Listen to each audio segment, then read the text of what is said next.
মুসলিম হোক হিন্দু হোক তার সাথে ভালো আচরণ করতে হবে। বিষ্ণু ইসা ইসলাম ওনার ইহুদি প্রতিবেশীর বাসায় যেতেন। কোন প্রতিবেশী? ইহুদি। আওয়াজ করে বলেন, কোন প্রতিবেশী? ইহুদি। এক ইহুদি কিশোর বিষ্ণু ইসা ইসলামের খেদমত করতে, ইহুদি ছেলে আমার নবীর খেদমত করতো, তারা ছিল নবীর প্রতিবেশী। তো অনেক দিন হয় ইহুদি ছেলেটা আসে না। বিষ্ণুনবী খোঁজ দিলেন, ঘটনা কি? একটা ইহুদি ছেলে না আমার খেদমতে আসতো, ছেলেটা কই? খোঁজ নিয়ে জানলেন ছেলেটা অসুস্থ। বিষ্ণু ইসা ইসলাম ওই ইহুদির বাড়িতে চলে গেলেন ওই ছেলেটাকে দেখা করার জন্য, ভিজিট করার জন্য। সুবহানাল্লাহ পড়বেন না? গেলেন, যে দেখে ইহুদি ছেলেটা মুমূর্ষ, যান যান যায় যায় ভাব, বিছানায় পড়ে আছে, তার বাবা দাঁড়ানো।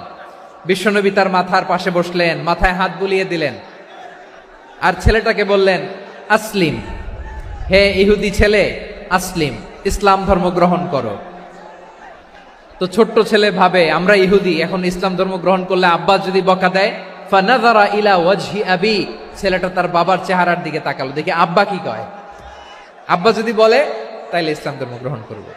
ইহুদি ছেলেটা তার বাবার দিকে যখন তাকালো, ওর বাবা বলে, আতি আবুল কাসিম, আবুল কাসিম যা বলে তাই করো।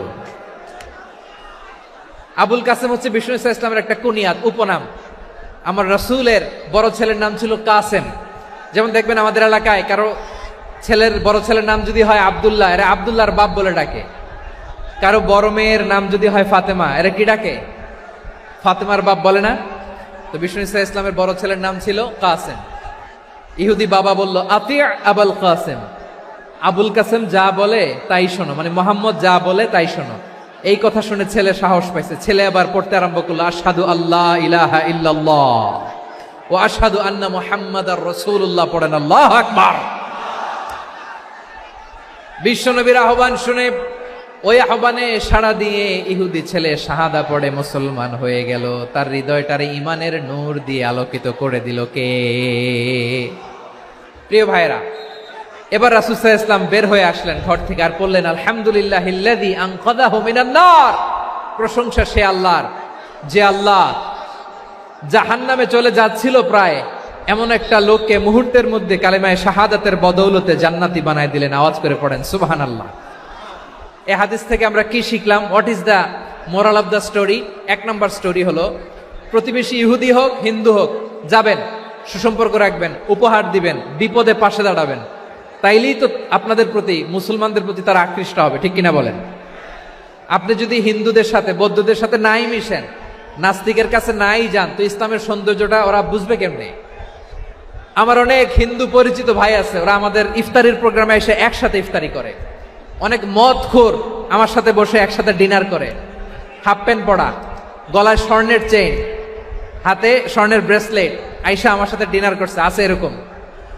গাঁজাখোর, আমি বলে আসো, welcome welcome to my dinner, আসো বসো, বসলেই তো আমি ওর ডিএনএ, চিন্তার ডিএনএ চেঞ্জ করে দেওয়ার সুযোগ পাবো, চিল্লায় বলো ঠিক কি না? আসতে হবে আমার কাছে। Hour door is open, the door of Islam is open 24/7। সব সময় আমাদের ইসলামের দরজা আমার অমুসলিম ভাইদের জন্য খোলা আছে না নাই? এই হাদিস থেকে দুইটা শিক্ষা। এক নম্বর শিক্ষা, প্রতিবেশী মুসলিম হোক অমুসলিম হোক, যান, অসুস্থ হইলে একটু আপেল নিয়ে যান, আঙ্গুর নিয়ে যান, কমলা নিয়ে যান, তাদের সাথে ভালো আচরণ করেন। ইসলামের বিউটি দেখে, সৌন্দর্য দেখে অবাক হবে, নসিব ভালো হলে কোনোদিন কালিমা পড়ে মুসলমান হয়ে যাবে, ঠিক কিনা বলেন? তাহলে অমুসলিমের সাথে ভালো সম্পর্ক। বিশ্বনবী ইহুদির বাড়িতে গেলেন, ইহুদির বাড়ি, আর আমার মুসলমান ভাই আমার কাফের বলে, এরকম আছে না নাই? মুসলিম মুসলিমরা দেখতে পারে না, সহ্য করতে পারে। বিশ্বনবী সাল্লাল্লাহু আলাইহি ওয়াসাল্লাম ইহুদির বাড়িতে গেলেন, এটা একটা শিক্ষা। আরেকটা শিক্ষা হলো, ভাইরা ধাক্কা মেরে এসে সামনে এসে কি লাভ? প্রোগ্রাম তো শেষ হচ্ছে, এখনই শেষ হচ্ছে। তো এই যে আমাদের বকশি ভাই ওয়াদা নিল, হাত তোলালো, মিম বলে এত কথা বললো, তো আমি জেলায় জেলায় যে খালি হাত নাড়াই তোমাদের জন্য নাকি? হ্যাঁ, হাত নাড়াই শুধু। এই ধাক্কাইতে ধাক্কাইতে এদিকে এসে হাত নাড়াইতেছে, হয়েছে তো, দেখলাম তো, ঠিক আছে, মাশাআল্লাহ, অনেক সুশৃঙ্খল, অন্যান্য যে কোনো জেলার চেয়ে অনেক সুশৃঙ্খল। আমার দিকে তাকাও, আমার দিকে তাকাও, ঠিক আছে। এই যে দাঁড়িয়ে আছে, একটা ছেলে নড়ে না, দেখছেন? মাশাআল্লাহ মাশাআল্লাহ মাশাআল্লাহ। হ্যাঁ, এইভাবেই। আর কয়েকটা মজাদার কথা আছে, শোনো। এই হাদিস থেকে আমাদের শিক্ষা হলো, আমার প্রতিবেশী যেই ধর্মের হোক আমি সম্পর্ক রাখবো। অসুস্থ হলে যাব, কি বলেন ভাইরা, যাবেন না? যাবেন না আপনারা? আচ্ছা, 2 নম্বর শিক্ষা হলো, বিষ্ণু ইসা ইসলামের খাদেম ছিল ইহুদি। এতদিন খেদমত করলো, একদিনও বিশ্বনবী ওরা কালিমার দাওয়াত দেয় নাই। কারণ কি? বিশ্বনবী একটা ভালো সময়ের অপেক্ষা করতেছিলেন, প্রপার টাইমিং। দায়ীর কাজ হচ্ছে দাঈ ইলাল্লাহ, সে হচ্ছে সুযোগ সন্ধানী। দায়ী সুযোগ খোঁজে, কখন দাওয়া দিলে ব্যাটে বলে হবে, ঝোপ বুঝে কোপ মারে, ঠিক কিনা বলেন?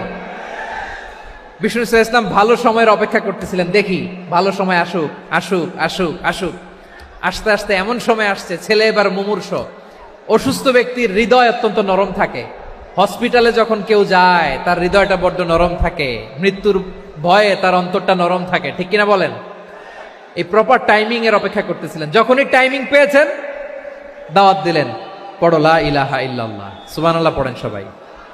তাহলে ইসলাম অমুসলিম প্রতিবেশীর সাথে ভালো আচরণ করতে বলে। ইসলাম অমুসলিম মাতা পিতার সাথেও ভালো আচরণ করতে বলে। মাতা পিতা যদি অমুসলিম হয় তারা ফেলে দিতে পারবেন? পারবেন? আমার লালমনিরহাটের ভাইরা, অনেক হিন্দু ছেলে আমাদের হাতে শাহাদা পড়ে মুসলিম হয়, কিন্তু ওর মা মুসলমান হয় নাই, বাবাও হয় নাই। এরকম আছে না নাই? তো ও হয়েছে মুসলিম, মা বাপ হিন্দু, এখন মা বাপ কি বাদ? হ্যাঁ, মা বাপ বাদ দেয়া যাবে? যেই মা আপনার 9 মাস 8 মাস পেটে ধারণ করলো, আপনার মায়ের নার ছেঁড়া ধন, আপনি ওই মারে বাদ দিতে পারবেন? যেই মায়ের বুকের তাজা দুধ খেয়ে আপনি আজকে বাড়ন্ত তাজা তরতাজা, ওই মারে বাদ দেয়া যাবে? মায়ের এক ধারে দুধের দাম, কাটিয়া গায়ের চাম, পাপুষ বানাইলেও ঋণের শোধ হবে না। এমন দরদি ভাবে কেউ হবে না আমার মাহাগো। মায়ের এক ধারে দুধের দাম, কাটিয়া গায়ের চাম, পাপুষ বানাইলেও ঋণের শোধ হবে না। এমন দরদি ভাবে কেউ হবে না আমার মাহাগো, ঠিক কিনা? মাকে তো বাদ দেয়া যায় না। وَقَضَى رَبُّكَ أَلَّا تَعْبُدُوا إِلَّا إِيَّاهُ وَبِالْوَالِدَيْنِ إِحْسَانًا। আল্লাহ বলে অবধারিত 2টা ভার্ডিক্ট তোমাদের জন্য, এক আল্লাহর ইবাদত করবা আর মা বাবার প্রতি ইহসান করবা। আদেশটা কার? মা বাবার প্রতি ইহসান করতে হবে। আমার মা হিন্দু হোক ভালো আচরণ করতে হবে, বৌদ্ধ হোক ভালো আচরণ করতে হবে। আমার যে সমস্ত হিন্দু ভাইয়েরা মুসলিম হয়েছ, তোমাদের মা বাবা এখনো মুসলমান হয় নাই, তাদের সাথে ভালো আচরণ করতে হবে। আপনাদের খেদমত নিজে করতে হবে অথবা খেদমতের ব্যবস্থা করাই দিতে হবে। মান্থলি যে খরচ লাগে এটা দিতে হবে। আরে তুমি এখন মুসলিম, তোমার মা বাবা হিন্দু, এখনই তো সুযোগ ইসলামের সৌন্দর্য দেখানোর। এখন মা বাবা যদি দেখে আরে এটা হিন্দু থাকতে তো বদমাইশ ছিল, বেয়াদব ছিল, কি এমন ধর্ম সে গ্রহণ করলো যেটা গ্রহণের সাথে সাথে সে পাল্টে গেল? কি এমন ধর্ম সে গ্রহণ করেছে যেটা তার জীবনকে আলোকিত করে দিয়েছে? নসিব ভালো হইলে তারাও কালিমা পড়ে মুসলমান হয়ে যাবে। বিষ্ণু ইসলামের স্ত্রীর নাম ছিল আয়েশা রাদিয়াল্লাহু তাআলা আনহা, আবু বকর রাদিয়াল্লাহু তাআলা আনহুর মেয়ে। আবু বকর রাদিয়াল্লাহু তাআলা আনহুর আরেক মেয়ের নাম হচ্ছে আসমা। কি নাম? দুজনই আবু বকর রাদিয়াল্লাহু তাআলা আনহুর মেয়ে, আসমা আর আয়েশা। নাম দুইটা কেমন লাগে? আসমা নামটা কেমন লাগে? আয়েশা নামটা কেমন লাগে?